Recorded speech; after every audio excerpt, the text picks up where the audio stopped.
नमः संस्कृताय प्रिय संस्कृत मित्राणि, संस्कृत सेवा में आप सभी का स्वागत है। आज हम लोग प्रैक्टिस सेट लेकर के आए हैं, प्रैक्टिस सेट तीसरा लेकर के आए हैं। और आपको बता दें कि हम लोग इतने समय प्रैक्टिस सेट हल कर रहे हैं और हमने आपसे पहले भी कहा था कि प्रैक्टिस सेट में हमारे 1 से 25 प्रश्न ही रहेंगे। तो हम लोगों ने 1 से 50 प्रश्नों तक को हल किया और एक पेपर हम लोग 5 दिन में हल कर रहे हैं। एक पेपर को 25 गुणे 25 बराबर 125 हो गया।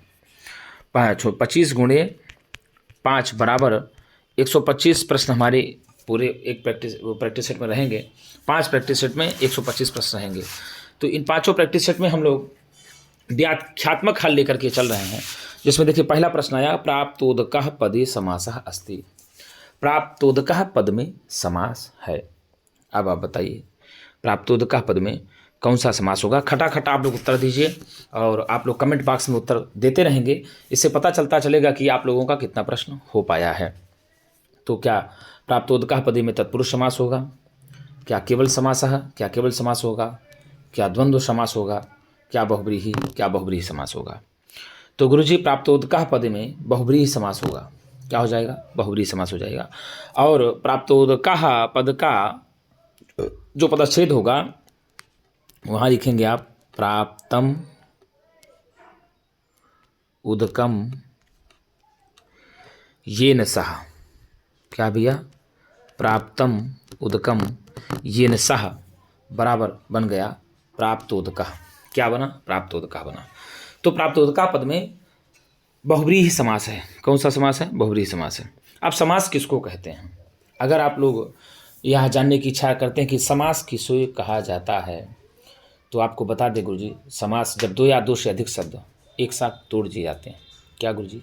जब 2 या 2 से अधिक शब्द एक साथ जोड़ दिए जाते हैं और इस साथ में जोड़ने की ही प्रक्रिया को समास कही जाती है। तो कहने का तात्पर्य होता है विभक्तिर लुप्यते यत्र तदर्थस्तु प्रतीयते पदानाम चैकपद्यम चा समासः सोभिधीयते। अर्थात जहाँ पर विभक्तियों का लोप हो जाता है किंतु उसके अर्थ की प्रतीति होती रहती है और अनेक पदों का एक पद हो जाना ही समास कहा जाता है। यद्यपि हम लोग जब पढ़ेंगे लघु सिद्धांत कौमुदी में तो वहाँ समास के 5 भेद बताए हैं। कितने भेद बताए हैं गुरुजी? समासः पंचधा। क्या कहता है? समासः पंचधा। तो यदि आप लघु सिद्धांत कौमुदी कार्य के अनुसार समास मानेंगे तो वो समास के 5 भेद मानते हैं। वो पहला जैसे केवल समास दिया ना, तो पहला समास केवल समास ही मानते हैं। कौन सा समास मानते हैं? केवल समास मानते हैं। तो केवल समास किसको कहा जाता है? तो केवल समास के लिए उन्होंने कहा है कि सचा विशेष संज्ञा विनिर्मुक्तः केवल समासः प्रथमः। अर्थात इन 5 समासों में से जो नाम विशेष आदि से रहित होता है ना समास, उसको ही केवल समास कहा जाता है। और केवल समास लघु सिद्धांत कौमुदी कार्य के अनुसार ही पहला भेद होता है केवल समास। ठीक है ना? और आपको बता दें ये तत्पुरुष समास की यदि बात किया जाए तो प्रायण उत्तर पदार्थ प्रधाना तत्पुरुषः। अर्थात जहाँ पर उत्तर पद के अर्थ की प्रधानता होती है उसको ही तत्पुरुष समास कहते हैं। और तत्पुरुष समास भी बता दें आपको समानाधिकरण और व्यधिकरण भेद से 2 प्रकार का होता है। तो जो समानाधिकरण तत्पुरुष को ही कर्मधारय समास कहा जाता है। कौन सा समास कहा जाता है? समानाधिकरण तत्पुरुष को ही कर्मधारय समास के अंतर्गत गिना जाता है। आप चाहे समानाधिकरण तत्पुरुष कहिए चाहे कर्मधारय समास कहिए, बात एक ही है। और व्यधिकरण तत्पुरुष द्वितीया से लेकर के सप्तमी विभक्ति तक व्यधिकरण तत्पुरुष समास होता है। तो तत्पुरुष समास के 2 भेद होते हैं। और द्वंद्व समास क्या होता है गुरुजी? उभय पदार्थ प्रधानो द्वंद्वः। अर्थात जहाँ पर उभय पद के अर्थ की प्रधानता होती है उसको ही द्वंद्व समास कहा जाता है। क्या कहा जाता है? जहाँ पर उभय पद के अर्थ की प्रधानता होती है उसे द्वंद्व समास कहा जाता है। समास द्वंद्व समास के 3 भेद में आता है। कौन कौन से? समाहार द्वंद्व समास, इतरेतर द्वंद्व समास और एक शेष द्वंद्व समास। कौन कौन सा भैया? इतरेतर द्वंद्व समास मिलता है और समाहार द्वंद्व समास मिलता है और जो है गुरुजी एक शेष, जैसे पितरऊ आप देखते उदाहरण आप पढ़ते होंगे समास में, तो एक शेष द्वंद्व समास का भेद। तो द्वंद्व समास के भी 3 भेद होते हैं। समाहार द्वंद्व समास, इतरेतर द्वंद्व समास और एक शेष द्वंद्व समास हो जाता है। और बहुब्रीहि समास वहाँ होता है जहाँ पर अन्य पद की प्रधानता होती है उसको ही बहुब्रीहि समास कहा जाता है। तो जैसे हमने आपको कहा कि लघु सिद्धांत कौमुदी कार्य के अनुसार समास के 5 भेद हैं। कितने भेद हैं गुरुजी? समास के 5 भेद हैं। उन्होंने सीधे कहा गुरुजी कि पहले केवल समास आएगा। कौन सा समास आएगा? केवल समास आएगा। और उसके बाद वो अव्ययीभाव समास मानते हैं, और उसके बाद वो तत्पुरुष समास मानते हैं, और तत्पुरुष के भेद को ही वो कर्मधारय मानते हैं, और कर्मधारय के भेद को द्विगु समास मानते हैं, और बहुब्रीहि समास मानते हैं, और द्वंद्व समास पांचवा समास मानते हैं। तो देखिए केवल समास एक हो गया। लघु सिद्धांत कौमुदीकार के अनुसार आप जानते हैं वरदराज की रचना है लघु सिद्धांत कौमुदी, तो उन्होंने केवल समास माना, और केवल के बाद उन्होंने अव्ययी भाव माना। कौन सा? अव्ययी भाव समास माना। कौन सा? अव्ययी भाव समास मानते हैं। तो केवल समास के बाद वो अव्ययी भाव समास मानते हैं, और अव्ययी भाव समास के बाद ही वो तत्पुरुष समास को मानते हैं। तो 1 2 3 हो गया, और तत्पुरुष के भेद को ही कर्मधारय मानते हैं। कौन सा समास मानते हैं? तत्पुरुष के भेद को कर्मधारय मानते हैं, और कर्मधारय के भेद को ही द्विगु मानते हैं लघु सिद्धांत कौमुदीकार आचार्य वरदराज। ठीक है ना? तो तत्पुरुष का भेद हुआ कर्मधारय, और कर्मधारय का भेद हुआ द्विगु। तो अब एक प्रकार से देखा जाए तो तीनों समास एक में ही हो जाते हैं, और चौथे समास को मानते हैं द्वंद्व समास, और पांचवा समास मानते हैं बहुब्रीहि समास। तो इस प्रकार से वो केवल समासा पंचधा कह करके समास के 5 भेद बता देते हैं। किंतु जो हमारे आप लोग मित्र हैं, हमारे जो छात्र प्रिय छात्र हैं, आप जब टीजीटी देने जाएंगे तो टीजीटी में समास के 4 भेद ही बताए जाते हैं। कितने भेद हैं भैया? टीजीटी में बाबूराम सक्सेना ये समास के 4 ही भेद माने हैं। भट्टोजी दीक्षित के अनुसार भी समास के 4 भेद ही माने जाते हैं। ठीक है ना? तो यदि आप टीजीटी देने जाएंगे तो आप सीधे लिखाएंगे समास के 4 भेद हैं, और समास के 4 भेद मुख्य जो बाबूराम सक्सेना जी बताते हैं उसमें आप अव्ययी भाव मानेंगे। कौन सा समास गुरुजी? अव्ययी भाव। बाबूराम सक्सेना आपको, क्योंकि बाबूराम सक्सेना ही ध्यान देना है, लेकिन जो टीजीटी देने जाएंगे वो समास के 5 भेद ही बताएंगे। उनको आपको 4 भेद नहीं बताना है। यदि आप 4 बताएंगे तो गलत हो जाएगा आपका। देखिए टीजीटी यदि आप दे रहे हैं तो टीजीटी के लिए आप यदि समास के भेद पूछता है तो आप समास के 4 ही भेद मानेंगे, जिसमें पहला भेद है अव्ययी भाव समास, और दूसरा भेद है तत्पुरुष समास। कौन सा समास? तत्पुरुष समास। ठीक है? और तीसरा भेद हो जाएगा आपका द्वंद्व समास, और चौथा भेद हो जाएगा बहुब्रीहि समास। चौथा भेद बहुब्रीहि समास। तो इस प्रकार से ये समास को 4 ही भेद मानते हैं। कितने समास के भेद मानते हैं? 4 भेद ही मानते हैं समास के बाबूराम सक्सेना। ठीक है ना? और तत्पुरुष के अंतर्गत 2 समास को मानते हैं, कर्मधारय और द्विगु। तो ये भी जो है जो तत्पुरुष के अंतर्गत ही कर्मधारय और द्विगु को मानते हैं। तो कर्मधारय और द्विगु को देखो आप लघु सिद्धांत कौमुदीकार भी मानते हैं, और ई भी तत्पुरुष के अंतर्गत ही मानते हैं। तो भट्टो दीक्षित के अनुसार समास के भी 4 भेद माने जाते हैं। बाबूराम सक्सेना भी ने भी समास के 4 भेद बताए हैं। तो आपको बार बार कह रहे हैं कि यदि समास का भेद आपसे पूछता है तो आप 4 ही भेद समास के लगाएंगे टीजीटी के, यदि आपको देना है तो। और पीजीटी देना है तो आप 4 कभी नहीं लगाएंगे। पीजीटी वालों को 5 भेद लगाना है, क्योंकि लघु सिद्धांत कौमुदीकार ने स्पष्ट कहा है कि समासा पंचधा, समास के 5 भेद माने जाते हैं। यदि जो माध्यमिक शिक्षा परिषद है, आपको बता दें, जो आपकी परीक्षाओं में, जो बोर्ड की परीक्षाओं में 10 वाले बच्चों के पूछता है, तो उसमें 6 भेद भी माने जाते हैं। तो जो व्यक्ति यूपी टेट वेट देना है, जिसको टेट वेट भी देना होता है, वो समास के 6 भेद मानते हैं। तो इस प्रकार से आपने तीनों समास के भेदों को पढ़ लिया है। और समास का अर्थ ही होता है सम सनम समासा, अर्थात संक्षेपीकरण को ही समास कहा जाता है। और समास की परिभाषा में आप ये कह सकते हैं कि विभक्तिर्लुप्यते यत्र तदर्थस्तु प्रतीयते पदानां चैकपद्यं च समासः सोऽभिधीयते। जहाँ पर विभक्तियों का लोप हो जाता है किंतु उसके अर्थ की प्रतीति होती रहती है, और जहाँ पर अनेक पद मिल करके एक पद बन जाते हैं तो उसे ही समास कहा जाता है। ऐसी समास की परिभाषाएं लेते हैं। तो लघु सिद्धांत कौमुदीकार के अनुसार, अर्थात आचार्य वरदराज के अनुसार, समास के 5 भेद हैं। बाबूराम सक्सेना की पुस्तकों में आपको समास का 4 भेद मिलेगा, और भट्टो दीक्षित ने भी समास के 4 भेद माने हैं। तो इस प्रकार से आप सीधे सीधे मान लेंगे। अब आप बता दें आपको, सचा विशेष संज्ञा विमुक्ता केवल समासा, जो विशेष संज्ञा आदि से मुक्त होता है उसको ही केवल समास कहते हैं। अव्ययी भाव समास में बता दो, प्रायण पूर्व पदार्थ प्रधानो अव्ययी भाव, अर्थात जिसमें पूर्व पद के अर्थ की प्रधानता होती है उसको अव्ययी भाव समास कहते हैं। प्रायण उत्तर पदार्थ प्रधानो तत्पुरुषा, जहाँ पर उत्तर पद के अर्थ की प्रधानता होती है उसे तत्पुरुष समास कहते हैं। ठीक है ना? और आपको बता दें कि जब बता दें तत्पुरुष समास को हमने 2 भेदों में बांटा। आपको पहले ही बताया कि भाई साहब समानाधिकरण तत्पुरुष और व्यधिकरण तत्पुरुष। समानाधिकरण तत्पुरुष को सम विभक्तिक तत्पुरुष समास भी कहते हैं। समानाधिकरण तत्पुरुष में दोनों की विभक्तियां समान ही होती हैं, और व्यधिकरण तत्पुरुष समास में दोनों की विभक्तियां समान ना होकर के पृथक पृथक होती हैं। तो जो समानाधिकरण तत्पुरुष होता है वही तत्पुरुष क्रमधारय समास भी गिना जाता है। और द्विगु समास की यदि बात किया जाए तो द्विगु समास को कहा जाता है संख्या पूर्वो द्विगु, अर्थात पूर्व में संख्यावाची यदि कोई शब्द आता है तो उसको ही द्विगु समास भी कहा जाता है। और यदि द्वंद्व समास की बात किया जाए तो उभय पद पदार्थ प्रधानो द्वंद्वः, जहाँ पर दोनों पद के अर्थ की प्रधानता होती है उसे द्वंद्व समास भी कहते हैं। और द्वंद्व समास के भी मुख्य रूप से 3 भेद होते हैं, इतरेतर द्वंद्व समास, समाहार द्वंद्व समास और एक शेष द्वंद्व समास हो जाता है। ठीक है ना गुरु जी। और बहुब्रीहि समास तो प्रायण अन्य पदार्थ प्रधानो बहुब्रीहि, जहाँ पर प्रायः अन्य पदार्थ की प्रधानता होती है उसको बहुब्रीहि समास कहते हैं। तो इस प्रकार से हम लोगों के समास में संक्षिप्त और समास बनता कहते हैं सम अस घई से लग करके ही समास बनता है। सम अस घई बराबर समासा बन जाता है। ठीक है ना। तो प्राप्तोदकः पदे समासः अस्ति, तो प्राप्तोदकः पद में बहुब्रीहि समास है। कौन सा समास है गुरु जी? बहुब्रीहि समास होता है। आइए अब देख लेते हैं, दिया है 86 संख्याकृते संस्कृते शुद्धम रूपम अस्ति। 86 संख्याकृते शुद्ध रूपम अस्ति। क्या षटाशीतिः, क्या षटशीतिः, क्या षडाशीतिः, क्या षडशीतिः। अब आप बताइए कि 86 के लिए कौन सी संख्या संस्कृत में शुद्ध होगी? तो गुरु जी 86 के लिए संस्कृत में शुद्ध संख्या होगी षडशीतिः। आपको बता दें 1 से 100 तक आपको गिनती संस्कृत में आनी ही चाहिए। एकम दशशतं चैव सहस्रमयुतं तथा लक्षं च निवतं चैव कोटिर्बुर्दमेव च अंतम अंत्यम मध्यम परार्धम च दश वृद्धा यथाक्रमम। ऐसे ही 1, 10, 100 ऐसे संख्या चली जाती है। तो आपको भाई साहब संख्या भी गिनती भी आपको जानना चाहिए। संख्यात्मक ज्ञान से भी टीजीटी में प्रश्न बहुत पूछते हैं, 2-4 संख्याओं को पूछ लेता है 1-2 को, तो आप इसको भी आप आराम जानेंगे। 1, 2, 3, 4, 5, 6, 7, 8, 9, 10, 11, 12, 13, 14, 15, 16, 17, 18, 19, 10, 20 ऐसे 63 1-3 लेकर के आप 100 तक कम से कम गिनती अपने मन में एकदम रट लेंगे। और यदि आपने नहीं पढ़ा हो तो हमने पढ़ाया भी है। 1, 2 वदन्तु सर्वे 3, 4 आनय वारी 5, 6 कराभ्याम ऐसे हमने पढ़ाया है आपको। तो आप इसको पढ़ सकते हैं, हमारे YouTube चैनल पर आपको मिल जाएगा।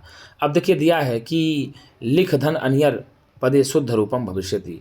लिख और अनियर को जब आप मिलाएंगे तो उसका शुद्ध रूप कौन सा होगा? अब बताइए क्या होगा? क्या लिखनियम, क्या लेखनियम, क्या लेखनियम, क्या लेखनिया बनेगा? अब बताइए लिख धन अनियर पदे शुद्ध प्रत्यय कौन सा हो जाएगा? तो लिखनियम बिल्कुल नहीं होगा। क्या लेखनियम? बिल्कुल नहीं होगा। लेखनियम बनेगा। क्या बनेगा? लिख धन अनियर प्रत्यय लग करके ही लेखनियम बन जाता है। क्या बनेगा जी? लिख धन अनियम अनियर लग करके ही लेखनियम बन जाएगा। ठीक है ना गुरु जी। तो इस प्रकार से लेखनीय लेखनियम लेखनिया बनता है। तो इस लिंग में यहाँ भी दे दिया है तो थोड़ा सा गलत हो जाएगा, तो इसको आप बी आप उत्तर इसका सही मानेंगे। ठीक है ना।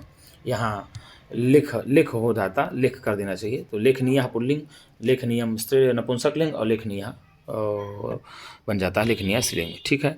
शिवराज विजयम ग्रंथम अस्ति। शिवराज विजय ग्रंथ है। बताइए शिवराज विजय क्या है? आप बताइए शिवराज विजय क्या है? क्या महाकाव्य है? क्या यात्रा वृत्तांत है? क्या आख्यायिका है? क्या उपन्यास है? तो शिवराज विजय की गणना किसके अंतर्गत होती है? आप लोग बताइए मित्रों। शिवराज खटाखट आप लोग कमेंट में बताइए कि शिवराज विजय की गणना किसके अंतर्गत होती है? क्या महाकाव्य के अंतर्गत? बिल्कुल नहीं होगी। आख्यायिका नहीं होगी। क्या यात्रा वृत्तांत? नहीं होगी। तो उपन्यास होती है। क्या है गुरुजी? अगर बात किया जाए तो शिवराज विजय की गणना उपन्यास के अंतर्गत होती है। किसके अंतर्गत? उपन्यास। शिवराज विजय एक ऐतिहासिक उपन्यास है। क्या है गुरुजी? 3 विराम और 12 निश्वास हैं। कितने विराम भैया? 3 विराम और 12 निश्वासों में ये बटा है शिवराज विजय। 3 विराम और 12 4, एक विराम में 4 निश्वास है, तो 4 × 3 बराबर 12 हो गया। तो अंबिका दत्त व्यास की रचना है, ऐतिहासिक उपन्यास है शिवराज विजय। महाकाव्य क्या कहते? महाकाव्य का लक्षण है सर्गबंधो महाकाव्यम तत्र एको नायकः सुरः सद्वंशः क्षत्रियो वापि धीरोदात्त गुणान्वितः। तो ये महाकाव्य होते हैं। महत् च तत्काव्यम इति महाकाव्यम। तो जो महाकाव्य हैं ऐसा पढ़ते हैं किरातार्जुनीय महाकाव्य। किरातार्जुनीय महाकाव्य महाकवि भारव की रचना है। किसकी भैया? महाकवि भारव की रचना किरातार्जुनीय महाकाव्य है। 18 सर्गों का महाकाव्य है। कितने सर्गों का महाकाव्य है? 18 सर्गों का महाकाव्य। और प्रथम सर्ग हम पढ़ रहे हैं किरातार्जुनीय महाकाव्य का, और प्रथम सर्ग में हम लोगों ने पढ़ भी लिया है। तो जो मित्र अभी नए हों, जिन्होंने अभी तक नहीं पढ़ा है, तो आप हमारे चैनल पर जा करके संस्कृत सेवा पेज पर आप पूरी प्लेलिस्ट में आपको वीडियो किरातार्जुनीय महाकाव्य की मिल जाएगी। और कादंबरी की कथा के अंतर्गत गणना होती है। क्या है? कादंबरी कथा के अंतर्गत गणना होती है। और हर्षचरितम की बात किया जाए तो हर्षचरित आख्यायिका, ठीक है ना। तो इस प्रकार से अगर देखा जाए तो इस प्रकार से यात्रा वृत्तांत भी होता है, जहाँ पर यात्रा का वृत्तांत दिया जाता है। रागा पदे प्रत्यय अस्ति, रागा पद में प्रत्यय है, रागा पद में प्रत्यय है। बताइए रागा पद में कौन सा प्रत्यय है? क्या घई प्रत्यय है, क्या कृष प्रत्यय है, क्या त्रिश प्रत्यय है, क्या रोल प्रत्यय है? तो रागा, तो रागा पद में राग से घई प्रत्यय लग जाएगा। कौन सा प्रत्यय लग जाएगा गुरु जी? राग से घई, रंज से घई प्रत्यय लग करके ही रागा बन जाएगा। बाणभट्टेन का रचिता, बाणभट्टेन का रचिता, बाणभट्ट के द्वारा क्या रचा गया? बाणभट्ट के द्वारा क्या रची गई? आप बताइए आप। क्या शिशुपाल वधम, क्या नीति शतकम, क्या कादंबरी, क्या रघुवंशम? तो बाणभट्ट ने कादंबरी कथा की रचना की है। भैया क्या लिखा है? बाणभट्ट ने कादंबरी कथा की रचना की है, और जिसका नायक जो है चंद्रापीड है और नायिका कादंबरी है।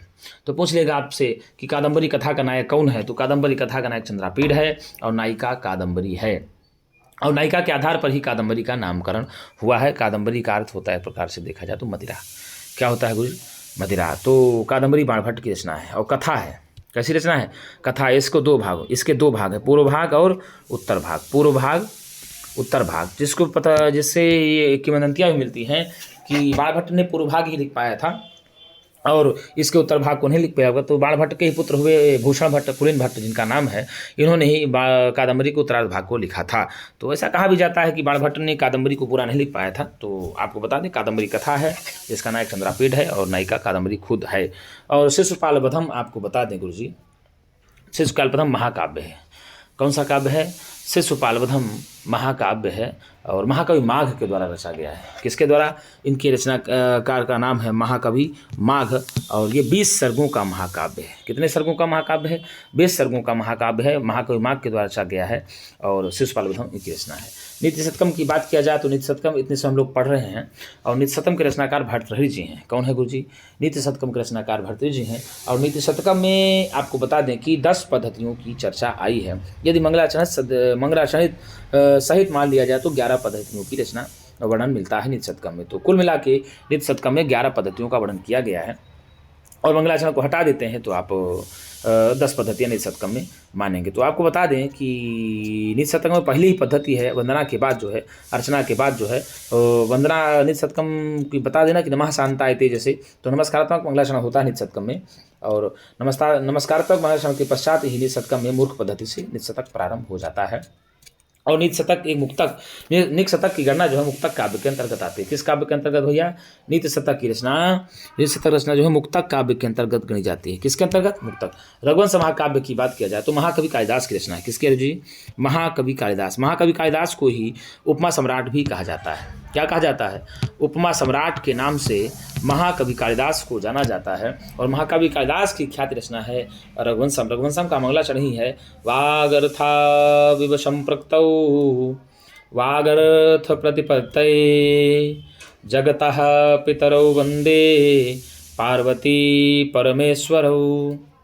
वाणी और रुद्र की देवता की बात करते हैं, भगवान शंकर और पार्वती की वंदना करते हैं यहाँ पर। तो ये 19 सर्गों का महाकाव्य है। कितने सर्गों का गुरु जी? 19 सर्गों का महाकाव्य है। और रघुवंश को लेकर के ही महाकाव्य कालिदास ने जिन रचाया, और रघुकुल 31 रघुवंशी राजाओं का वर्णन इस रघुवंशम महाकाव्य में किया गया है, जिसमें दिलीप, अजय, रघु, दशरथ, नंदन, राम ऐसे चर्चा आई है। दिलीप से स्टार्ट होता है, तो बता दें आपको। तो इस प्रकार से 31 रघुवंशी राजाओं का वर्णन रघुवंश महाकाव्य में मिलता है, और 19 सर्गों का ये महाकाव्य आपका रघुवंशम हुआ। तो इसमें पूछा बाणभट्टेन का रचिता है, तो बाणभट्ट की रचना का नाम है गुरुजी कादंबरी। कौन सी है गुरुजी? कादंबरी। आइए आगे देख लेते हैं क्या दिया। आगे दिया यम यम पश्यति तस्य तस्य पुरतो मा ब्रूहि दीनं वचः। यम सूक्ति कस्मिन् ग्रंथे अस्ति? तो आपको बता दें, आप लोगों ने पढ़ा होगा, रे रे चातक सावधान मनसा मित्रक्षणं श्रूयताम् अम्भोदा बहवो भवन्ति गगने सर्वैः नैतादृशा। कितना अच्छा ये श्लोक आया है। आपको बता दें ये नीति शतकम का ही श्लोक है, और ये आपको बता दें कि गुरुजी ये प्रक्षिप्त में आता, विशिष्ट में ही आता है। रे रे चातक सावधान मनसा मित्रक्षणं श्रूयताम् अम्भोदा बहवो हि सन्ति गगने सर्वेऽपि नैतादृशा केचिद्वृष्टिभिरार्द्रयन्ति वसुधां गर्जन्ति केचिद्वृथा यं यं पश्यसि तस्य तस्य पुरतो मा ब्रूहि दीनं वचः यं यं पश्यति तस्य तस्य पुरतो मा ब्रूहि दीनं वचः। यह सूक्ति कस्मिन् ग्रंथे प्रयुक्तः, यह सूक्ति किस ग्रंथ में है? तो क्या शिशुपाल वधे, क्या नीति शतके, क्या कादम्बर्यां, क्या किरातार्जुनीये? तो भैया ये रचना है, ये सूक्ति है नीति शतक में। रे रे चातक सावधान मनसा मित्रक्षणं श्रूयताम् अम्भोदा बहवो हि सन्ति गगने सर्वेऽपि नैतादृशा केचिद्वृष्टिभिरार्द्रयन्ति वसुधां गर्जन्ति केचिद्वृथा यं यं पश्यसि तस्य तस्य पुरतः मा ब्रूहि दीनं वचः। क्या कहता है? रे मित्र चातक, सावधान मन से मेरी बातें सुनो, क्योंकि आकाश में बहुत सारे मेघ हैं और सब ऐसे ही नहीं होते। कुछ क्या करते हैं, अपनी दृष्टि से पृथ्वी को भिगो देते हैं, और कुछ क्या करते हैं, कुछ व्यर्थ ही गरजते रहते हैं। इसलिए जिसको देखो उसके सामने कभी भी अपनी दीनता को प्रकट नहीं करना चाहिए, सबके सामने अपनी दीनहीन दशा को भी नहीं दिखाना चाहिए, और सभी को तो अपनी काकरोक्ति मत सुनाओ। गुरुजी तो कितनी बड़ी बात कही। तो यम यम पश्यति तस्य तस्य पुरतो, अतः जिसको जिसको भी तुम देखते हो, तस्य पुरतो मा ब्रूहि दीनं वचः, अपनी दीनहीन वाणी को मत बोलो। ऐसी बात कहाँ पर आई है? तो भैया क्या नीति शतक में, क्या शिशुपाल वधम में, क्या कादम्बर्याम में, क्या किरातार्जुनीयम में? तो नीति शतकम में आ जाएगी। तो नीति शतकम यदि पूछ ले कि नीति शतकम रचना किसकी है, तो आप बताएंगे भर्तृहरि की है। कैसा काव्य है? तो मुक्तक काव्य है। शतकत्रय के रचयिता माने जाते हैं भर्तृहरि। नीति शतक, श्रृंगार शतक और वैराग्य शतक, ये तीनों रचनाएं नीति शतक में भर्तृहरि की मिलती हैं। कादम्बरी कथा किसकी है? तो भी आपको हमने बताया बाण भट्ट की है। ये दो भागों में बांटी गई है, पूर्व भाग और उत्तर भाग में बांटी गई है। शिशुपाल वधम किसकी रचना है? तो महाकवि माघ की है। और गुरुजी ये बता दें आपको, बृहत्त्रयी के अंतर्गत गिने जाने वाले 3 ग्रंथ हैं। भैया कौन कौन से हैं? तो आपको बता दें, रघुवंशम शिशुपाल वधम नैषधीय चरितम, हाँ किरातार्जुनीयम शिशुपाल वधम नैषधीय चरितम। रघुवंशम लघुत्रयी के अंतर्गत आता है। तो जो कौन कौन सा है आपको बता दें, किरातार्जुनीयम कौन कौन सा? किरातार्जुनीयम पहला ग्रंथ हुआ 18 सर्गों का महाकाव्य, ठीक है। दूसरा आया शिशुपाल वधम 20 सर्गों का महाकाव्य। तीसरा आया नैषधीय चरितम, श्रीहर्ष की रचना है, 22 सर्गों का महाकाव्य है। तो ये बृहत्त्रयी के अंतर्गत गिने जाने वाले काव्य हैं। तो गुरुजी इसका उत्तर क्या गया? तो सीधे सीधे शतकम में हो गया। पंचतंत्रस्य लेखकः अस्ति, पंचतंत्र के लेखक हैं, बताइए कौन हैं? क्या शिव शर्मा हैं? जल्दी जल्दी आप लोग कमेंट करिए। क्या नारायण पंडित हैं? क्या देव शर्मा हैं? क्या विष्णु शर्मा हैं? तो गुरुजी पंचतंत्र के लेखक विष्णु शर्मा हैं। कौन है? पंचतंत्र के लेखक विष्णु शर्मा हैं। और पंचतंत्र को 5 भागों में विभाजित किया गया है।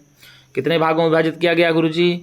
पंचतंत्र को 5 भागों में विभाजित किया गया है। पहला भाग कौन सा है? मित्र भेद। दूसरा भाग कौन सा है? मित्र संप्राप्ति ही। तीसरा भाग कौन सा है? काकोतुकीयम। चौथा भाग कौन सा है? लब्ध प्रणाश। और 5वां भाग कौन सा है? अपरीक्षित कारकम। तो भैया पंचतंत्र के लेखक हुए विष्णु शर्मा, और इसमें 5 भाग हैं, जिसमें हमने कहा मित्र भेद, मित्र संप्राप्ति ही, काकोतुकीयम, लब्ध प्रणाश और अपरीक्षित कारक। इस प्रकार से 5 भेद हैं, ठीक है ना। अब विष्णु शर्मा की रचना है। नारायण पंडित किसकी रचनाकार है? हितोपदेश, आप लोगों ने नाम सुना होगा। हितोपदेश किसकी रचना है? तो नारायण पंडित की है। और यहाँ जो देव शर्मा है, देव शर्मा एक पात्र हैं शिवराज विजय के, आप पढ़े होंगे, संदेश लेकर के जाते हैं शिवाजी का देव शर्मा। तो देव शर्मा पात्र हैं, शिव शर्मा होंगे जो भगवान जाने। तो पंचतंत्र से लेखका अस्ति कौन होंगे? तो विष्णु शर्मा। आप उत्तर क्या लगाएंगे? डी आपका उत्तर सही हो जाएगा।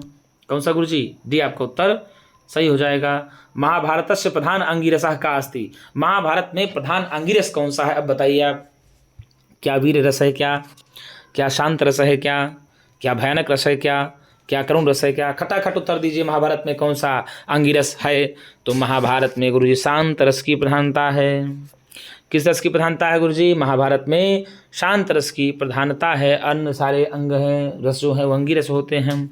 और वीरस की प्रधानता वाला महाकाव्य कौन सा है? तो किरातार्जुनीयम मंगलाचरणी है। श्रियः कुरूणाम अधिपश्य पालनी प्रजा सुवृत्तिम यमयुक्त वेदितुम सवर्णिलिंगी विदितः समाययौ युधिष्ठिरं द्वैत वने वने चरः। और करुण रस प्रधान भाई साहब क्या? कारुण्यम भवभूति रेव तनुते, कारुण्यम भवभूति रेव तनुते। यदि करुण रस के प्रधान की बात किया जाए तो उत्तर रामचरितम है। कौन सा है गुरुजी? उत्तर रामचरितम है। वासंती कितना बढ़िया कहती है राम को, ऐ कठोर यशः। बताओ इससे बड़ी करुणा क्या हो सकती है? किलते प्रियम किम यशो ननु घोर मतः परम किम भवद् विपिने हरिणी दृशः। क्या करुणा है! अरे कथयनाथ कथम तमन्यसे। तो कारुण्यम भवभूति रेव तनुते, करुणा की यदि बात किया जाए तो भाई साहब भवभूति का नाम कहीं पीछे नहीं है। तो महाभारत में प्रधान अंगिरसः कः अस्ति, का अस्ति, यहाँ कः होना चाहिए। ये थोड़ा टाइपिंग गलत हो गई, ये प्रश्न जो लिखे हैं ये थोड़ा गलत हो गया है, तो उसमें कः लगा लीजिए। तो महाभारतस्य प्रधान अंगिरसः कः अस्ति? तो महाभारतस्य अंगिरसः प्रधानः शान्तः रसः अस्ति शान्तोऽपि नवमो रसः। भाई साहब जो भरत का नाट्य शास्त्र है 36 अध्यायों में, कितने अध्यायों में है? भरत का नाट्य शास्त्र है वो 36 अध्यायों में है। और 36 अध्यायों में भरत ने नाट्य शास्त्र में केवल 8 ही रस माने हैं। कितने? श्रृंगार वीर करुण रौद्र विभत्स भयानकाः, 8 ही रस माने हैं। लेकिन शांतोपि नवमो रसः, नौमा रस शांत को भी उन्होंने जोड़ दिया। तो 8 रस माने जाते हैं नाट्यशास्त्र में, लेकिन शांत को नौमा रस माना जाता है। और शांत रस का प्रभाव आपकी महाभारत में मिलता है। महाभारत रचना किसकी? प्रश्न आ जाए कि महाभारत रचना किसकी है, तो महाभारत रचना है महर्षि वेदव्यास की रचना है। महाभारत का युद्ध कितने दिनों तक चला था? तो महाभारत का युद्ध 18 दिनों तक चला था। भगवान श्री कृष्ण ने गीता में उपदेश साक्षात 18 पर्वों में दिया है, तो उसी के आधार पर 18 दिन के कारण से महाभारत को व्यास जी ने 18 उसमें रचा था। अभिज्ञान शाकुंतले मारीचस्य शिष्यः का नाम अस्ति। तो मारीचस्य शिष्यस्य नाम अस्ति किम। तो अभिज्ञान शाकुंतलम में किम नाम अस्ति होना चाहिए, यहाँ का नाम दे दिया है प्रश्न में।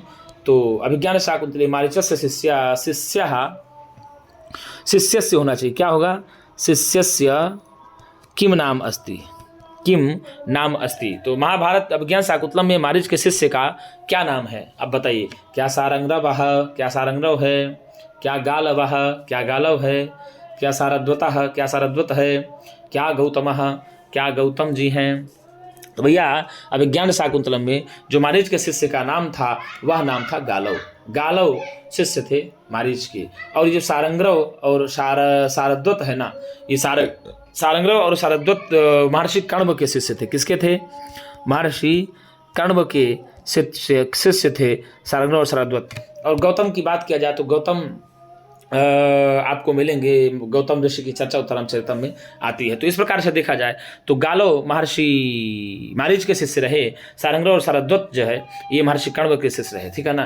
तो इस प्रकार से इसका उत्तर आपका चला जाए कि गालव उत्तर 60 का बी आपका सही हो जाएगा। क्या चला जाएगा? 60 का बी आपका उत्तर सही हो जाएगा। अब दिया रामायणस्य प्रधान मुख्यः रसः अस्ति। रामायण का प्रधान मुख्य रस है। रामायण में कौन सा मुख्य रस प्रधान है? अब आप बताइए। क्या श्रृंगार है, क्या वीर है, क्या करुण है, क्या शांत है? तो भैया बताया ना महाभारत में शांत रस है। कौन सा है? महाभारत में शांत रस का प्रयोग किया गया है। किसमें भैया? महाभारत में शांत रस का प्रयोग किया गया है। ठीक है, एक ऑप्शन चला गया। वीरस, तो वीरस का बता दें आपको, शिवराज विजय भी है, ऐतिहासिक उपन्यास है। और यदि श्रृंगार रस की बात किया जाए तो गुरुजी कालिदास का कितना गजब का ग्रंथ है अभिज्ञान शाकुंतलम। कौन सा भैया? अभिज्ञान शाकुंतलम श्रृंगार रस प्रधान काव्य है। और यदि विप्लव श्रृंगार की बात किया जाए तो विप्लव श्रृंगार की रचना है महाकवि कालिदास की ही मेघदूतम। प्राण है गुरुजी कश्चित् कांता। वस्तु निर्देशात्मक मंगलाचरण में कितना बढ़िया उन्होंने कहा, वीराः गुरुणा स्वाधिकारात् प्रमत्तः सापेनास्तं गमितमहिमा वर्षभोगेण भर्तुः यशश्चक्रे जनकतनया स्नानपुण्योदकेषु स्निग्धछाया तरुषु वसतिम् रामगिरियाश्रमेषु। कितनी बड़ी बात कहा भाई साहब वस्तु निर्देशात्मक मंगलाचरण में। तो आपको बता दें विप्लव श्रृंगार का कितना बढ़िया उन्होंने कश्चित कांता विरागुणा श्रृंगार विप्लव श्रृंगार में दिया। अब बचा कौन सा भैया? एक बचा ऑप्शन सी। तो 61 का सी आपका उत्तर सही हो जाएगा, क्योंकि आप उल्टा नाम जपत जग जाना वाल्मीकि भय ब्रह्म समाना। तो वाल्मीकि की रचना का नाम है रामायण। कौन सी रचना है भैया? वाल्मीकि रचना है रामायण है। 500 सर्ग है लगभग रामायण में, 7 कांड हैं। यदि आपसे पूछ ले कि रामायण में कितने कांड हैं तो आप बताएंगे रामायण में 7 कांड है। कौन कौन से? बाल कांड, अयोध्या कांड, अरण्य कांड, किष्किंधा कांड, सुंदर कांड, लंका कांड को युद्ध कांड भी कहते हैं, और 7वां हो गया उत्तर कांड। तो 7 कांड, लगभग 500 सर्ग हैं, 24,000 श्लोक हैं। कितने श्लोक हैं गुरुजी रामायण में? 24,000 श्लोक हैं। और रामायण को ही चतुर्विंशति शास्त्रीय संहिता के भी नाम से जाना जाता है। और बता दें आपको, जब कालिदास जी वाल्मीकि जी भटक करके जंगल में आ रहे थे राम राम राम राम जपते हुए, तो वही देखते थे माँ निषाद प्रतिष्ठा त्वम गमः शाश्वती क्षमा यत्क्रौंच मिथुनादेकमवधे काम मोहितम। तो उनके मन से अपने आप उनकी वाणी से स्फुट करुणा निकल पड़ी थी। तो इसकी कारण से ही यहाँ पर करुण रस प्रधान माना जाता है कौन? रामायण। और शांत रस प्रधान महाभारत माना जाता है। नमस्कारात्मक मंगलाचरण अस्ति। नमस्कारात्मक मंगलाचरण कहाँ है बताइए? क्या कादम्बर्याम, क्या कादम्बरी में है? क्या साहित्य दर्पणे, क्या साहित्य दर्पण में है? क्या किरातार्जुनीय, क्या किरातार्जुनीय में है? क्या ध्वन्यावलोके, क्या ध्वन्यावलोक में मंगलाचरण कौन सा नमस्कारात्मक मंगलाचरण है? तो भैया कादम्बरी में नमस्कारात्मक मंगलाचरण है। कौन सा मंगलाचरण है कादम्बरी में? नमस्कारात्मक मंगलाचरण आपको कादम्बरी में मिलेगा। रजोजुषे जन्मनि सत्त्ववृत्तये स्थितौ प्रजानां प्रलये तमः स्पृशे अजाय सर्ग स्थितिनाश हेतवे त्रयीमयाय त्रिगुणात्मने नमः। कितना बढ़िया कहा। रजोजुषे जन्मनि सत्त्ववृत्तये स्थितौ प्रजानां प्रलये तमः स्पृशे अजाय सर्ग स्थितिनाश हेतवे त्रयीमयाय त्रिगुणात्मन। त्रिगुण स्वरूप ब्रह्म को नमस्कार किया गया है।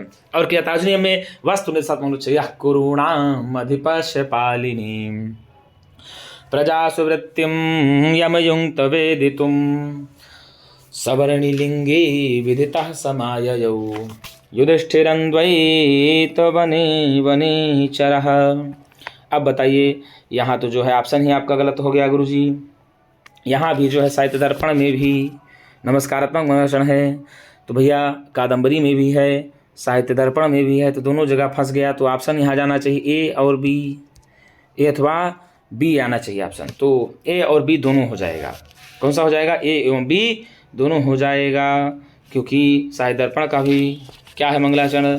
साहित्य दर्पण का मंगलाचरण भी नमस्कारात्मक है। शरदिन्दु सुंदर रुचिश्चेतसि सा मे गिरां देवी अपहृत्य तमः संततमर्थान् अखिलान् प्रकाशयतु। अर्थात सीधे सीधे कहा गुरुजी, जिन शाश्वत का शरतकालीन चंद्रमा के समान किसके भैया? सुंदर विमल कांति वाली वह पुराण प्रसिद्ध वाग अधिष्ठात्री देवी सरस्वती मेरे चित्त में व्याप्त अज्ञान रूपी अंधकार को दूर कर समस्त अर्थों को प्रकाशित करें, ऐसा वो करते हैं। तो वहाँ भी यहाँ आपको बात किया जाए तो नमस्कारात्मक मंगलाचरण हो जाएगा। कौन सा हो जाएगा? नमस्कारात्मक मंगलाचरण है। साहित्य दर्पण ग्रंथ के आरंभ में ही ग्रंथकार आचार्य विश्वनाथ ने सरस्वती देवी का नमस्कारात्मक मंगलाचरण प्रस्तुत किया है। क्यों? क्योंकि देवी सरस्वती का सामुख्य प्राप्त करने के लिए, ठीक है ना, उनकी कृपा को प्राप्त करने के लिए। तो यहाँ आप सी में उत्तर लगा देंगे, ए एवं बी दोनों लगा देंगे तो आपका सी उत्तर सही हो जाएगा। और ध्वन्यालोक का भी मंगलाचरण है। स्वेच्छा केसरिणः स्वच्छ स्वच्छायासितेन्दवः त्रायन्तां वो मदिरिपोः प्रपन्नार्तिच्छिदो नग्वाह, ऐसा दिया है वहाँ पर। तो वहाँ पर आशीर्वादात्मक है। कौन सा गुरुजी? आशीर्वादात्मक ध्वन्यालोक में है। तो इस कारण से बात किया जाए तो नमस्कारात्मक मंगलाचरण अस्ति तो साहित्य दर्पण में भी है और कादंबरी में भी है। इसका उत्तर आपका जाएगा, यहाँ जो है किरात को हटा दिया जाए तो किरात को हटा करके आप ए और बी दोनों लगा देंगे, ठीक है ना गुरुजी? ए एवं बी दोनों आपका उत्तर सही हो जाएगा। तो आप सी का उत्तर लेंगे। कादंबरी में भी है और साहित्य दर्पण में भी नमस्कारात्मक मंगलाचरण प्राप्त होता है। आइए, उत्तर रामचरिते का अंगीरसः अस्ति तो उत्तर रामचरिते कः अंगीरसः अस्ति ऐसा आप करेंगे। इसमें बड़ी गलतियां हैं, मिस्टेक हो गई हैं, देखिए लिखने वालों में। तो उत्तर रामचरिते कः अंगीरसः अस्ति, उत्तर रामचरित में कौन सा अंगीरस है? का नहीं होना चाहिए, का होना चाहिए रसः। तो उत्तर रामचरित में कौन सा अंगीरस है? क्या करुण रस है, क्या वीर रस है, क्या हास्य रस है, क्या श्रृंगार रस है? तो उत्तर रामचरित में अंगीरस है करुण। कौन सा है गुरुजी? उत्तर रामचरित में अंगीरस है करुण। कौन सा रस है? करुण। इदं कविभ्यः पूर्वेभ्यो नमो वाकं प्रशास्महे विंदेम देवतां वाचम अमृतामात्मनः कलाम। ये उत्तर रामचरितम का मंगलाचरण है। कौन सा है गुरुजी? या ये मंगलाचरण है, द्वादश पदा नांदी वाला मंगलाचरण है। और यदि करुण की बात किया जाए तो करुण अंगिरस है करुण उत्तर रामचरितम में। कौन सा रस उत्तर रामचरितम में अंगिरस है? तो भैया उत्तर रामचरितम में करुण रस ही अंगिरस हो जाता है। हमने आपको पहले बताया था, वासंती करना बढ़िया कहते, करुणा आप क्या हो सकते हैं? फूट फूट कर राम रोते हैं। राम भी फूट फूट कर सीता के वियोग में रोते हैं और उनको मूर्छा भी कई बार आ जाती है। तो वासंतिया भी कहती है राम को, अहि कठोर यशः किलते प्रियम। और वीरस की बात किया जाए तो आपको ऐतिहासिक महाकाव्य है शिवराज विजय। अब उत्तर रामचरिते का अंकस्य नाम छाया अंक अस्ति, उत्तर रामचरित में किस अंक का नाम छाया अंक है? अब बताइए, क्या प्रथम अंक का नाम है, क्या द्वितीय अंक का नाम है, क्या तृतीय अंक का नाम है, क्या चतुर्थ अंक का नाम है? तो उत्तर रामचरित में कुल मिला के अंकों की बात किया जाए तो 7 अंक हैं। कितने अंक हैं गुरुजी? 7 अंक हैं। तो अब यदि छाया अंक की बात किया जाए तो तीसरा अंक छाया अंक के नाम से जाना जाता है। उत्तर रामचरितम का तीसरा अंक ही छाया अंक के नाम से जाना जाता है। अब हम सातों अंकों का आपको नाम बता दें। पहला अंक है चित्र दर्शन। कौन सा है गुरुजी? पहला अंक है चित्र दर्शन। चित्र दर्शन पहला अंक हो जाता है। दूसरा पंचवटी प्रवेश, पंचवटी में राम जी का प्रवेश होता है। दूसरे अंक में पंचवटी प्रवेश अर्थात पंचवटी प्रवेश जो दूसरे में राम का प्रवेश होता है पंचवटी वन में। और तीसरे अंक को ही छाया अंक कहते हैं। कौन सा? तीसरा अंक है छाया अंक है। चौथा कौशल्या जनक योग। चौथा कौन सा अंक है गुरुजी? कौशल्या जनक योग है। कौन सा है? कौशल्या जनक योग है। और 5वें अंक की यदि बात किया जाए कुमार विक्रम है। कौन सा है? कुमार विक्रम। कुमार विक्रम 5वां अंक का नाम है। किस अंक का नाम है? 5वें अंक का नाम है कुमार विक्रम। और 6वें अंक का नाम है कुमार प्रत्यभिज्ञान। कौन सा गुरुजी? 6वें अंक की बात किया जाए तो कुमार प्रत्यभिज्ञान है। प्रत्यभिज्ञान, कुमार प्रत्यभिज्ञान 6वें अंक का नाम है। और 7वें अंक का नाम है सम्मेलन। कौन सा? 7वें अंक का नाम है सम्मेलन। और उत्तर रामचरितम का सबसे छोटा अंक है 7वां अंक है, क्योंकि इसमें 21 श्लोक है। कितने श्लोक हैं गुरुजी? 7वें अंक में 21 श्लोक है उत्तर रामचरितम में, तो सबसे छोटा अंक भी कहा जाता है। और चित्र दर्शन सबसे बड़ा है। चित्र दर्शन इसमें 51 श्लोक है। कितने श्लोक हैं? 51 श्लोक चित्र दर्शन में है पहले में। और पंचवटी प्रवेश में 30 श्लोक हैं। कितने श्लोक हैं? 30 श्लोक हैं। अगर तीसरे में पूछ लिया जाए तो 48 श्लोक तीसरे में है। कितने हैं? 48 श्लोक तीसरे में हैं। और आपको बता दें चौथे में 29 श्लोक हैं। कितने गुरुजी? 29। और 5वें में यदि 5 किया जाए तो गुरुजी 35 श्लोक 5वें में। कितने हैं? 35 श्लोक 5वें में हैं। और 6वें की बात किया जाए तो 42 हैं। कितने हैं? 42 श्लोक हैं। तो कुल मिलाकर अगर बात किया जाए तो 256 श्लोक हैं। उत्तर रामचरित में यदि टोटल श्लोक पूछ ले तो 256 है। यदि पर्टिकुलरली छायांक में कितने श्लोक हैं तो छायांक में आप बताएंगे 48 श्लोक हैं। और तृतीय अंक को ही छायांक के नाम से जाना जाता है। किस अंक को? तृतीय अंक को छाया के नाम से जाना जाता है। तो फिर से एक बात सुन लीजिए, चित्रदर्शन पहला अंक हुआ, पंचवटी प्रवेश दूसरा अंक हुआ, छायांक तीसरा अंक हुआ, कौशल्या जनक योग चौथा अंक हुआ, कुमार विक्रम पांचवा अंक हुआ, कुमार प्रत्यभिज्ञान छठवां अंक हुआ और सम्मेलन सातवां अंक हुआ। तो कुल मिलाकर के उत्तर रामचरितम में 256 श्लोक है। यदि आपसे पूछ ले कि भाई साहब नाटक के ऊपर नाटक किस अंक में खेला गया, तो नाटक के ऊपर नाटक जो है 7वें अंक में ही खेला गया, उसको गर्भ नाटक भी कहते हैं। तो गर्भांक योजना आपके उत्तर रामचरितम में ही मिलती है और नाटक के ऊपर नाटक खेला जाता है, उसको ही गर्भांक योजना कहते हैं और 7वें अंक में होती है। सबसे छोटा अंक 7वां अंक होता है क्योंकि सबका उसमें सम्मेलन होता है। चित्तदर्शन, पंचवटी प्रवेश, छाया, कौशल्या जनक योग, कुमार विक्रम, कुमार प्रतिभिज्ञान, सम्मेलन। तो इस प्रकार से 7 अंक हैं, 256 श्लोक हैं और तीसरे में जो है 48 श्लोक है। तीसरे अंक को हम लोगों ने पढ़ भी लिया है, उत्तर रामचरितम के तीसरे अंक को हम लोगों ने पढ़ लिया है। और करुण रस प्रधान नाटक है। कैसा नाटक है? करुण रस प्रधान नाटक है। और विज्ञान शाकुंतलम में बात किया जाए तो उसमें भी 7 अंक ही हैं। कितने अंक हैं? 7 अंक हैं। 7 अंक में मिला करके 196 श्लोक हैं। उसमें हम लोगों ने विज्ञान शाकुंतलम में चौथे अंक को पढ़ा था और उसमें भी 7 अंक का नाम जरूरी है। आश्रम प्रवेश, आश्रम निवेश, मिलन अंक, विदाई अंक, प्रत्याख्यान अंक, पश्चाताप अंक, पुनर्मिलन अंक, 7 अंक था। और आपको बता दें कि विज्ञान शाकुंतलम में सबसे छोटा अंक दूसरा है, आश्रम निवेश वाला है, जिसमें 18 श्लोक हैं। और सबसे बड़ा जो है गुरुजी पुनर्मिलन है, 35 श्लोक है, 7वां अंक है। कौन सा है? 7वां अंक है। तो सबसे छोटा कौन सा है? 18 है आश्रम, ठीक है ना। और आपको बता दें हम लोग चौथा अंक पढ़ते हैं जिसको वेदांक कहते हैं, उसमें 22 श्लोक हैं। कितने श्लोक हैं? 22 श्लोक है। 22 श्लोक में 14 तो कर्म ही बोले हैं और 8 मिला करके दुर्वासा जी भी बोलते हैं। तो विचिंतयन्ति यमनन्न मानसा तपोधनम वेत्सनमापसतम न स्मृत्वाम सब न सबोधितो सन कथाम प्रमत्ता प्रथम कृतामी, वैसे बोलते हैं वो। तो कुल मिला की बात किया जाए तो विज्ञान शाकुंतलम में कुल श्लोकों की संख्या 196 और उत्तर रामचरितम में कुल श्लोकों की संख्या 256 है। 7 अंक दोनों में है और 7 अंक दोनों में है, ठीक है ना। तो यदि बात किया जाए तो उत्तर रामचरितम के छायांक कौन सा अंक है? तो तृतीय अंक छायांक है। और पहला अंक आपको हमने बताया चित्तदर्शन। कौन सा अंक है? चित्रदर्शन। और दूसरा पंचवटी प्रवेश। कौन सा? पंचवटी प्रवेश हुआ। कौन सा? पंचवटी प्रवेश हुआ। चौथा कौशल्या जनक योग। कौन सा?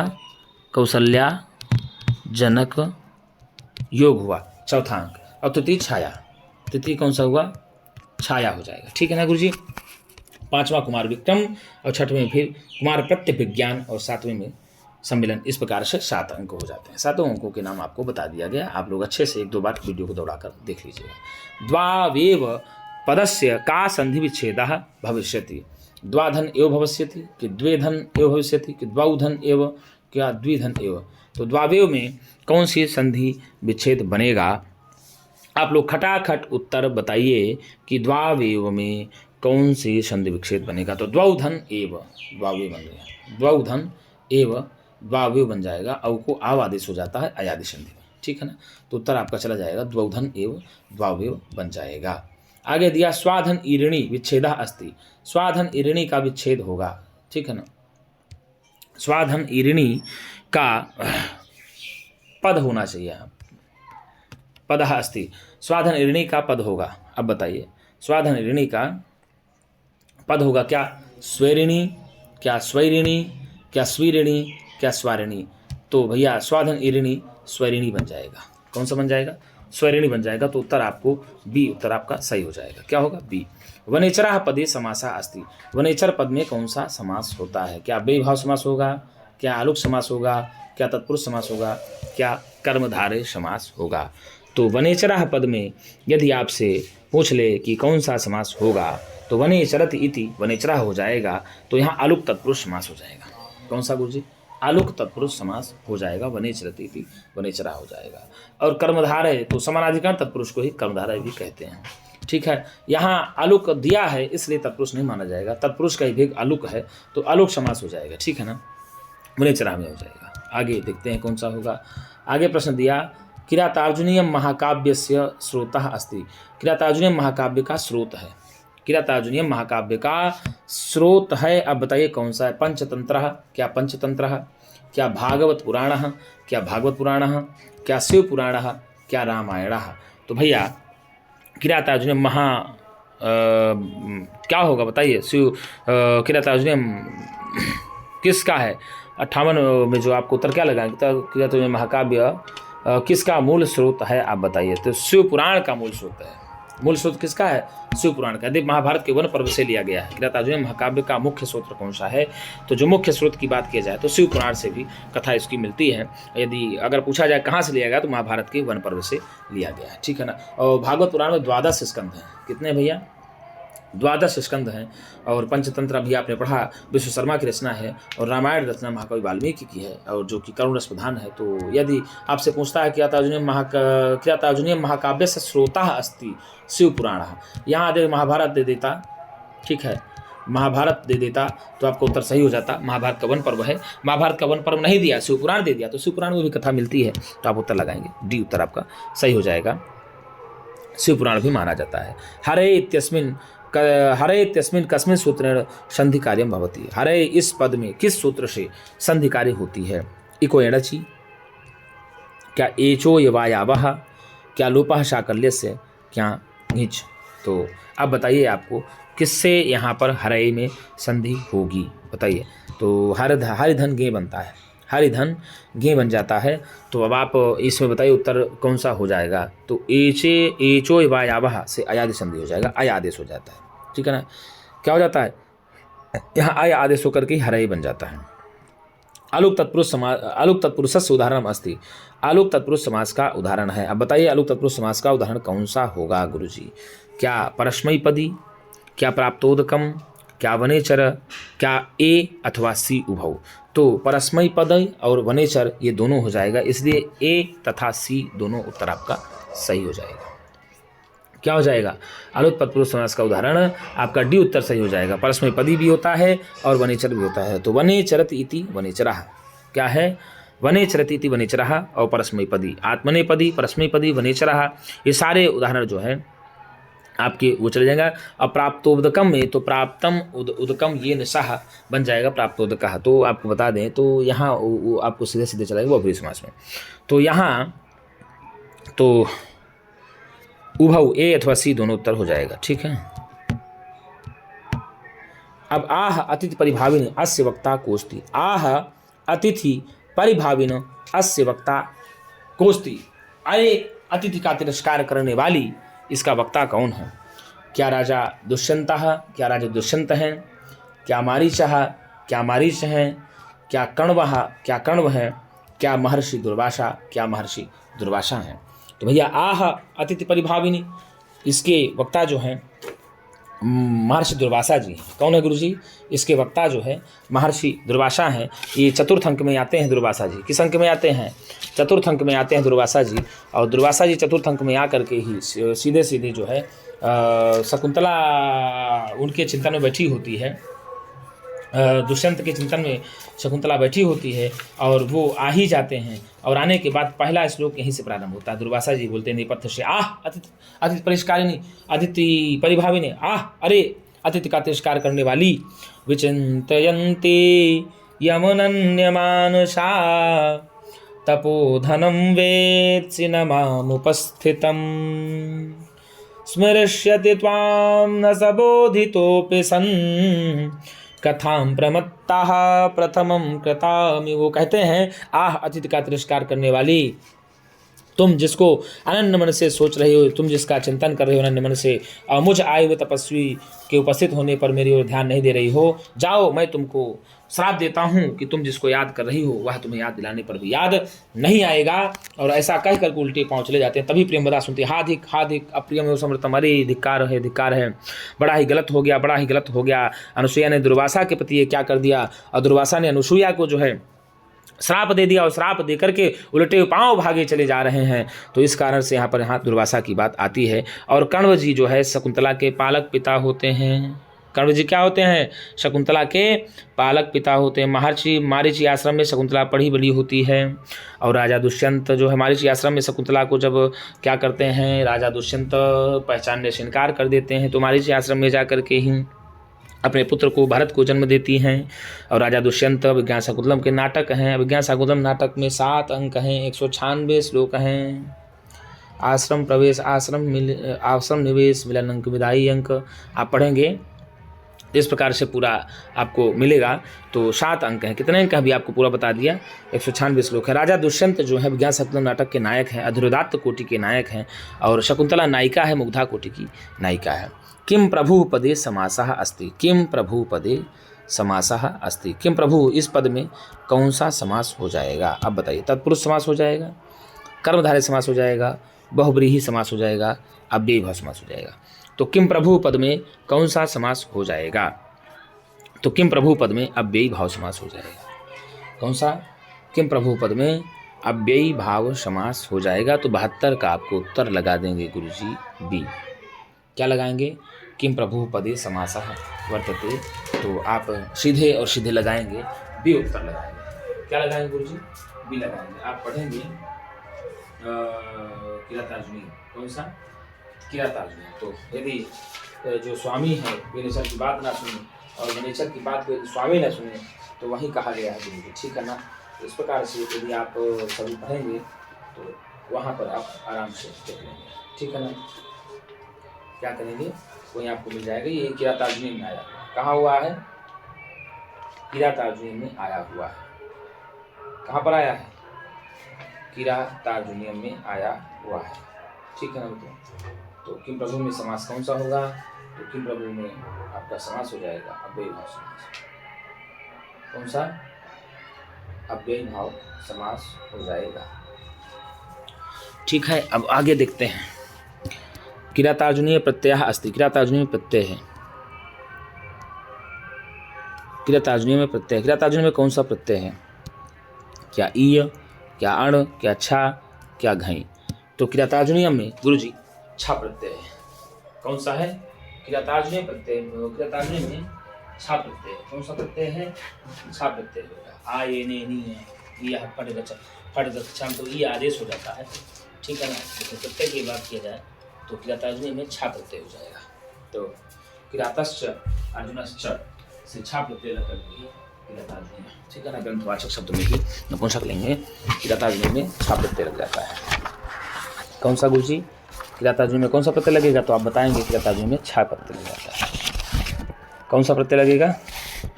छा प्रत्यय लग जाता है किरातार्जुनीय में। तो आपका उत्तर चला जाएगा सी। कहाँ चला जाएगा? उत्तर आपका सी चला जाएगा। कौन सा? सी आपका उत्तर चला जाएगा। आगे देखिए, किरातार्जुनीय प्रतिनायिका कोस्ती। किरातार्जुनीय में प्रतिनायक कौन है? अब आप बताइए, क्या अर्जुन है, क्या युधिष्ठिर हैं, क्या किरात वेशधारी भगवान शंकर हैं? तो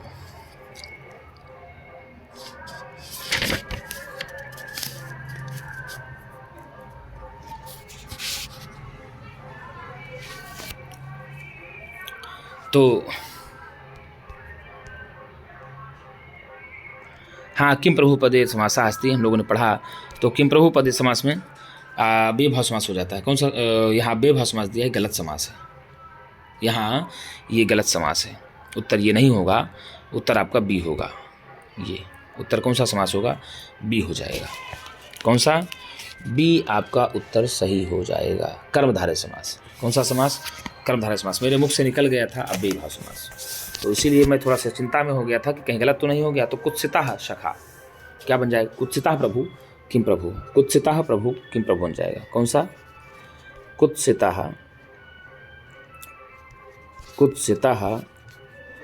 प्रभु किम प्रभु बन जाएगा, कर्मधारय समास हो जाएगा। कौन सा समास गुरुजी? यदि कुत्सिता प्रभु की बात की जाए तो बन जाएगा कर्मधारय समास। यहाँ गलती से लग गया था डी, यहाँ डी लग गया था, इसलिए डी नहीं होगा, ये होगा आपका कर्मधारय समास।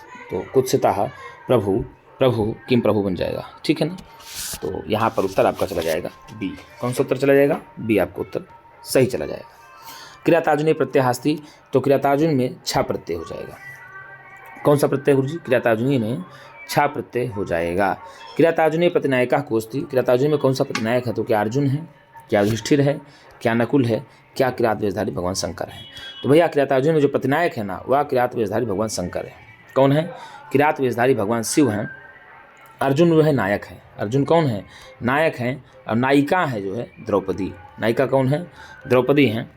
युधिष्ठिर अर्जुन के बड़े भाई होते हैं, नकुल सहदेव भी अर्जुन के भाई होते हैं। तो किरात वेशधारी भगवान शिव ये प्रतिनायक हैं। आपका उत्तर चला जाएगा 74 का सी। और 75, चित्रवीथि ही निर्माणकर्ता कहा अस्ति। चित्रवीथि के निर्माणकर्ता कौन है? चित्रवीथि के निर्माणकर्ता कौन है? आप बताइए मेरे मित्रों कि चित्रवीथि के निर्माणकर्ता कौन है? जो क्या लक्ष्मण हैं, क्या पुष्कल हैं, क्या अर्जुन हैं, क्या वातायन है? तो बताएं ना। दंडायन ये सौधातिक हैं, ठीक है ना। ये सब ये पात्र आपके उत्तरामचरितम में ही मिलते हैं। तो चित्रवीथि का निर्माण करता है वो अर्जुन होते हैं। कौन करते हैं गुरुजी? अर्जुन है। तो चित्रवीथि बनाने वाले जो चित्रकार का नाम है ना वह अर्जुन है। और इस चित्रवीथि में सीता की अग्निशुद्धि तक के चित्र दिखाए गए हैं। सीता की अग्निशुद्धि तक के ही चित्र दिखाए गए थे। और यह घटना जो उत्तरामचरितम के प्रथम अंक में ही मिलती है। चित्रवीथि अंक पहला ही अंक कौन सा होता है? चित्रदर्शन चित्रवीथि अंक के नाम से जाना ही जाता है। तो अब आपको बता दें तो यहाँ उत्तर चला जाएगा सीधे सीधे सी। कहाँ चला जाएगा गुरुजी उत्तर? सीधे सीधे सी आपका उत्तर हो जाएगा। तो सी फार आपका करेक्ट हो जाएगा उत्तर। तो इस प्रकार से हम लोगों ने 1 से 25 प्रश्नों की प्रश्नोत्तरी को फिर से देखा, 50 से 75। तो हम लोग अभी प्रथम सीरीज में ही प्रैक्टिस सेट में चल रहे हैं। प्रैक्टिस सेट का तीसरा भाग है, प्रथम प्रैक्टिस सेट का। तो इसमें हम लोगों ने हल कर लिया था। तो मित्रों यदि आपको वीडियो अच्छी लगती हो तो एक बार आप ज़रूर लाइक और सब्सक्राइब संस्कृत सेवा चैनल को कर लें। और यहाँ भी गलत मान लीजिए निकल जाए जल्दी में, या कहीं मान लीजिए अज्ञानवशात गलत उत्तर आ गया हो तो उसके लिए आप कमेंट बॉक्स में लिख सकते हैं। तो उस उत्तर को एक बार देख करके सुधारा भी जा सकता है। यद्यपि उत्तर जल्दी गलत आना नहीं चाहिए। और यदि गलती होती है तो आप जानते हैं सामान्य प्राणी हैं, आप ही उत्तर देते रहिएगा। कहीं से भी अगर किसी प्रकार का कोई त्रुटि दोष होता है तो उसमें हम लोग उसको सही करने का प्रयत्न करेंगे। तो जैसे अभी हम देखिए आपको डी बता दिए थे लेकिन डी नहीं होगा। हमको अचानक हमको लगा ऐसा कि हमने शायद अभी भाव बताया है क्या। तो जैसे हमको लगा कि नहीं अभी भाव बताया है तो वो अभी भाव गलत है, इसलिए हमने तुरंत आपको जो है हमें याद आया तो हमने कहा नहीं किम प्रभु कुछ था प्रभु, तो कुछ से स्वामी के बारे में कहा गया, ठीक है ना। तो यहाँ कर्मधारय समास ही होता है। कौन सा समास? कर्मधारय समास। तो मित्रों आज के इतना ही। हम पुनः एक नई वीडियो के साथ मिलेंगे। तब तक के लिए नमः संस्कृताय, शुभ रात्रि।